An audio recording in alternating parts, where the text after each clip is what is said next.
The United States launched a trade war against Canada, their closest partner and ally, their closest friend.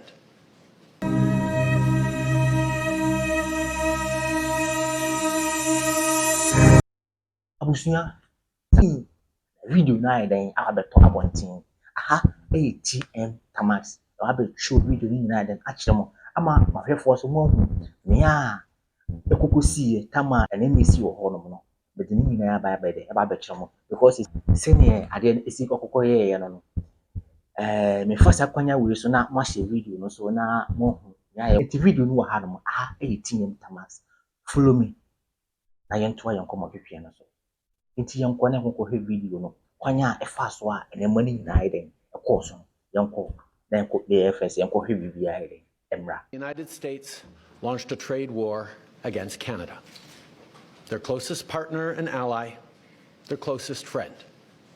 At the same time, they're talking about working positively with Russia, appeasing Vladimir Putin, a lying, murderous dictator. Make that make sense.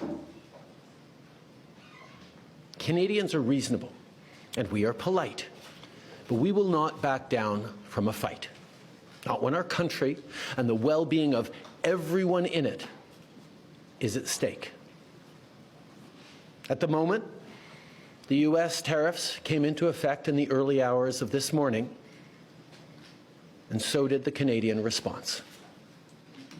Canada will be implementing 25% tariffs against $155 billion worth of American goods, starting with tariffs on $30 billion worth of goods immediately, and tariffs on the remaining $125 billion of American products in 21 days' time.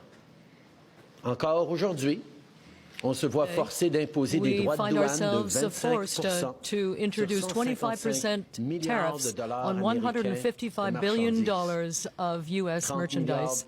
De marchandises américaines, excusez-moi.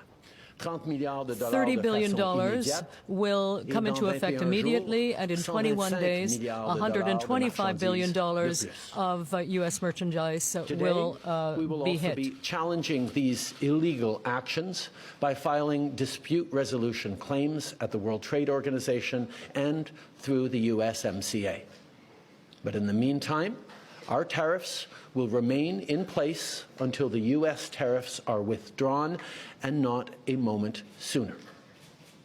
And should these tariffs not cease, we are in active and ongoing discussions with provinces and territories to pursue several non-tariff measures, measures which will demonstrate that there are no winners in a trade war.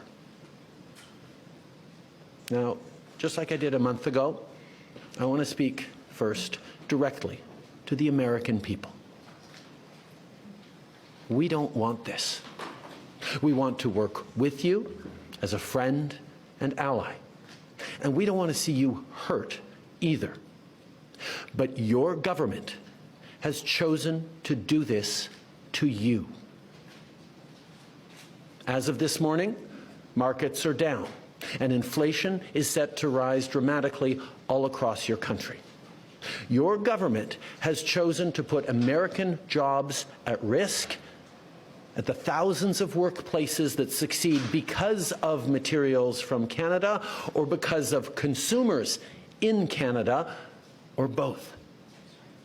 They've chosen to raise costs for American consumers on everyday essential items like groceries and gas, on major purchases like cars and homes, and everything in between. They've chosen to harm American national security, impeding access to the abundant critical minerals, energy, building materials, and fertilizers that we have and that the United States needs to grow and prosper. They've chosen to launch a trade war that will, first and foremost, harm American families. They've chosen to sabotage their own agenda that was supposed to usher in a new golden age for the United States. And they've chosen to undermine the incredible work we've done together to tackle the scourge that is fentanyl, a drug that must be wiped from the face of the earth. So on that point, let me be crystal clear. There is absolutely no justification or need whatsoever for these tariffs today. Now, the legal pretext your government is using to bring in these tariffs is that Canada is apparently unwilling to help in the fight against illegal fentanyl. Well, that is totally false. Let's look at the facts. Our border is already safe and secure. Far less than 1% of fentanyl flows and less than 1% of illegal crossings into the United States comes from Canada. But we acted because we know we can always do better. We responded to concerns, including from the President, by implementing an ambitious $1.3 billion border plan. A border plan that includes generational investments in new AI and imaging tools to stop the flow of fentanyl in its tracks, stronger coordination and information sharing with American agencies, along with the deployment of drones, helicopters, and additional personnel to keep our border secure. Now, a month ago, as part of an agreement with the United States that paused the tariffs, we made further commitments. We appointed Kevin Brasseau as our fentanyl czar, a man who dedicated his multi-decade career in law enforcement to combating organized crime networks and drug trafficking. We designated 7 drug cartels, sick, evil groups who cynically profit off the pain and suffering of people on both sides of the border, as the terrorist organizations that they are. And just yesterday, we launched a new joint operations partnership supported by a $200 million investment between Canada's security and law enforcement agencies, a partnership that will enhance the coordination of information and intelligence in order to thwart criminal gangs involved in the illegal fentanyl trade. And critically, our actions are working. As the U.S. Customs and Border Protection just acknowledged, there was a 97% drop in fentanyl seizures from January compared to December, to a near zero low of less than half an ounce seized in January, even with all the further enforcements and actions we've taken at the borders. In sum, we stepped up. We engaged closely and constructively with the President and his administration. We did everything we promised. We stuck to our word. And we did it because we believe in working together to protect our citizens. Now I want to speak directly to one specific American, Donald. In the over 8 years you and I have worked together, we've done big things. We signed a historic deal that has created record jobs and growth in both of our countries. We've done big things together on the world stage, as Canada and the U.S. have done together for decades, for generations. And now we should be working together to ensure even greater prosperity for North Americans in a very uncertain and challenging world.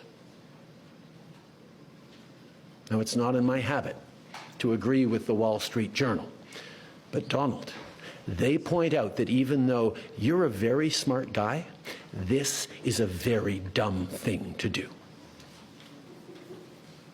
We two friends fighting is exactly what our opponents around the world want to see. And now, to my fellow Canadians, I won't sugarcoat it.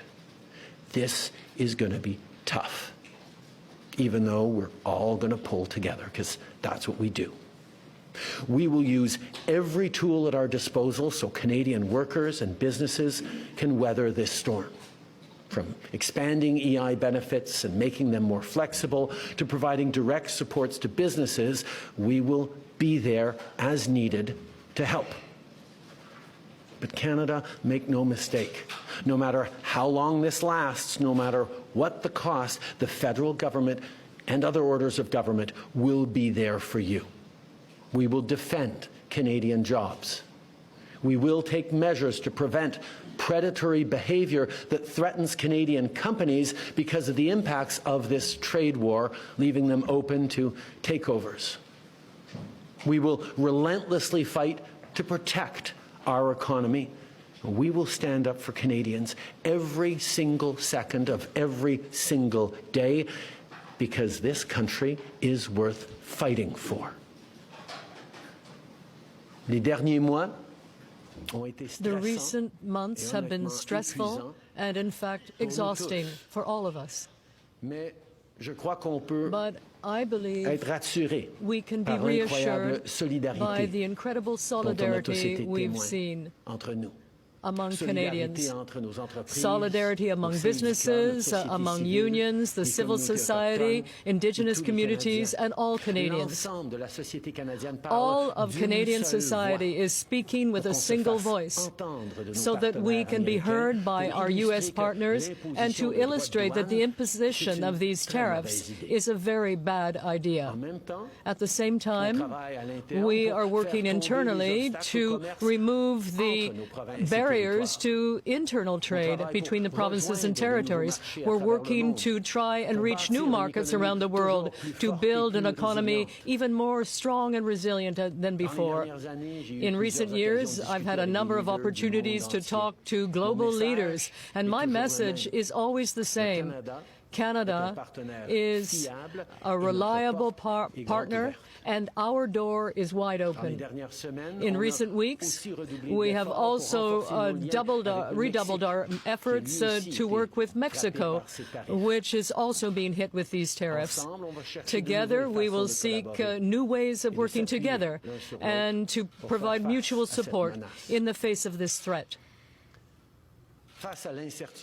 In the face of uncertainty and worry, Canadians have shown so much solidarity. I saw you sharing lists of Canadian products to help your loved ones and friends and support Canadian businesses. I saw you change your travel plans to stay in Canada rather than going to the United States. I saw you redouble your efforts to support our small businesses and our workers here in Canada. I saw you defend our culture and ensure it can flourish. I saw you encourage our athletes with incredible fervor, and I thought I could never be even prouder of my country and my compatriots. And yet, I still have something to ask of you. Do not give up. This is the time to redouble your efforts, to stand up for our country, to do everything we possibly can to choose Canada and defend Canada. Together, we will get through some tough times. But after seeing you and seeing your reaction in recent weeks, I have to say, I have never been as optimistic with respect to the future of our beautiful country, in spite of all the challenges we're facing right now. Canada remains the best country in the world. We have so many reasons to be proud of our home, to be proud of our land, but I'm especially proud of our ability to come together when that is required. Canadians of different backgrounds, who speak different languages, have different religions. But, you know, when it comes time to defending our country, we speak with a single voice and walk hand in hand. In spite of all, Canadians will always be relying on each other. Now, we've been through tough spots before. But every time we've faced long odds and seemingly insurmountable obstacles, we've not only survived, we've emerged stronger than ever. Because when it comes to defending our great nation, there is no price we all aren't willing to pay. And today is no different. Merci beaucoup, mes amis.